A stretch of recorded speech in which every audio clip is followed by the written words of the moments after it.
Welcome to the first edition of Cats Wrap, your weekly roundup of everything in Wildcat country. My name is Parker Wheeler, alongside my partner Ben Nahn.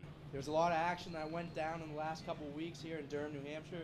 Let's take a look at some of the records and scores from those games.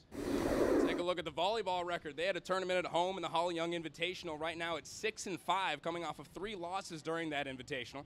We'll move down a little bit and talk about the football team, who's at 1-1 right now. 26-8 in their last game. You can talk about them a little bit. Hey, they had a tough opening start against San Jose State, a Mountain West team, but they came back to take down Colgate 26-8. They're looking pretty sharp as they're coming home real soon. One of the hottest teams right now is men's soccer. 4-0-1, has yet to lose a game so far this season. Finally, we dropped down to women's cross country, who placed first place in their last meet. And pretty good start for a lot of UNH teams. Coming up, we're going to go in depth with women's soccer as they had 2 games this past weekend here at Bremner Field. The Wildcats' first matchup of the weekend was against Delaware, where they struggled, lost in straight sets, as they did in all 3 matches this weekend. But the Wildcats did have some things to build on and played pretty well. Match against Delaware. Delaware just to prove to be the better team. They were overpowering them up front. Wildcats really couldn't get any kills going for them.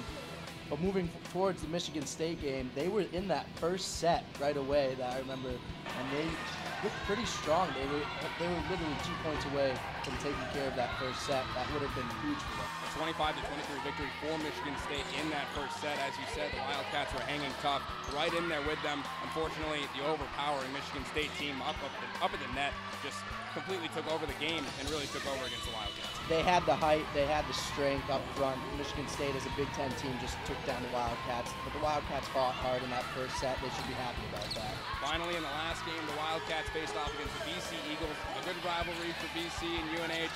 The Wildcats just looking to salvage anything out of the weekend after dropping the first 2 matches they played.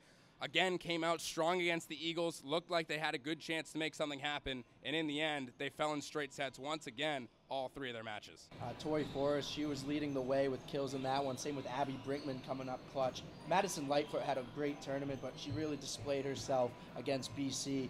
But BC, once again, just overpowering them. There's just a lot of space the Wildcats couldn't cover against these teams. I think this was a wonderful tournament for them, though, facing some of the better volleyball teams in the country that they can build off of as America East play is right around the corner. Let's jump forward and take a look at our own Kelsey Campbell's interview with 6-time America East Coach of the Year, Jill Hershinger, after the tournament. I think every time you step on the court, you want to learn. You know, the better competition you play, I think the more you learn that it gets easier then when it's not so tough. So we scheduled a really tough tournament at home, brought some great volleyball here, and I saw my team do some really good things. 3 games in 2 days, obviously a lot. What's been the team's strategy to sort of maintain that energy level that's necessary in competition? You know, we want to be the best team and the best players that we can be, and they just got to work hard on the court. You know, they love playing volleyball. It's exciting rather than being in practice to get to play someone else. So they're playing for wins and losses. So they're, pretty intense and pretty fired up, ready to go. After this, pretty busy weekend, you guys do have another quick turnaround heading into Harvard's matchup on Tuesday. What are some adjustments the team's looking to make in these next couple days? I just think, I don't know if there's adjustments we need to make, but we just need to develop our game. I just don't feel like we have great chemistry or great rhythm right now, so we're still working on that during the preseason. That hopefully we'll just start hitting and play as one rather than playing as separate. And it's your 20th season here coaching the Wildcats. Sort of long term, what are your big goals heading into the rest of the season? We just want to take it one game at a time, 1 point at a time, one practice. That wins and losses take care of themselves if you prepare enough and if you work hard. We don't worry about what's going to happen in the future. We just take care of now. All right, well, thanks for joining me, and best of luck with the rest of the season. Thank you. Back to you guys. Thanks, Kelsey. As Coach said, the strength of schedule for this team is obviously an important thing. Hopefully it'll help them out down the line playing America East teams. They'll see if that can really benefit them in the future. But the chemistry of the team is something that they're definitely going to want to improve. They're going to want to start to gel a little bit more. And one player that can certainly help them gel is the junior Demi Muses. Yeah, absolutely. Demi Muses had an extraordinary weekend. 21 kills to lead the way with the Wildcats in that tournament. She set a career high with 4 service aces against Michigan State. Demi Muses being a junior middle blocker, she's the key to this team right now. She can help this team gel as she brings that energy and that intensity, especially after she gets a kill. You can see the team come together, get riled up. Debbie Muses is going to be huge for the Wildcats as they move forward into American East play. Volleyball returned to action last night at Harvard. We'll have more on that in next week's show. The Wildcats will also head on to Syracuse for the Big Orange Tournament to take on Syracuse, Buffalo, and Navy to wrap up play before America East next week. The women's soccer team took to Bremner Field this past weekend for 2 games against Temple and Lafayette. The Wildcats lost to Temple University in the first game of this past weekend by a score of 4-0. They showed some signs of strength in the first half, keeping up with the Temple Owls. In the second game against Lafayette, the Wildcats looked sharp.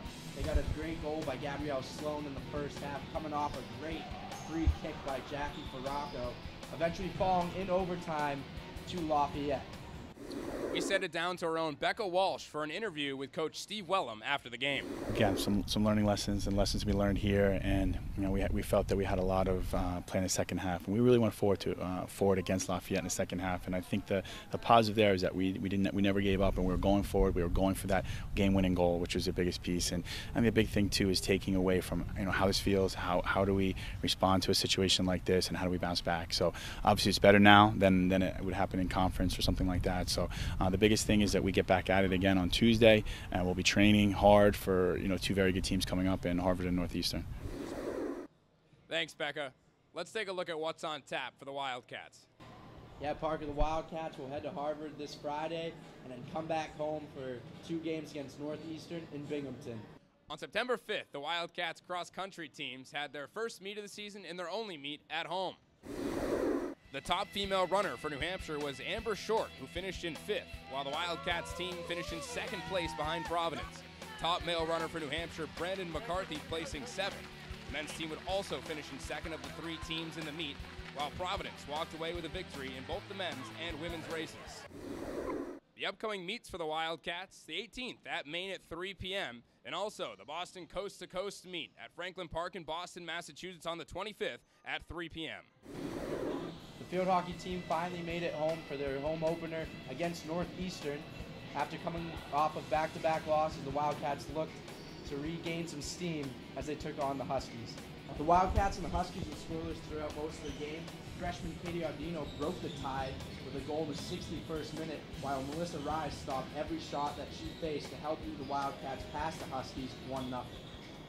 After losing the America East Finals last year, the Wildcats are going to turn to their junior star, Lindsay Nurbon, who's registering 6 points on the season so far.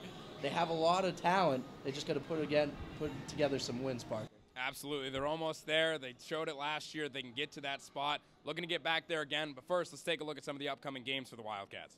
The Wildcats will travel to the College of William and Mary for a 1 o'clock tilt, and then to Maryland for a 12 o'clock tilt, and then they finally come home against Providence for a 3 o'clock game to wrap up September. Now we take a look at this week's Wildcat Trivia question. Which UNH student-athlete most recently won the America East Performer of the Week? I wonder what it is, Parker. We're going to have to leave that one to our viewers to figure out. That's right. Make sure you follow at CatsRapUNH and tweet at CatsRapUNH.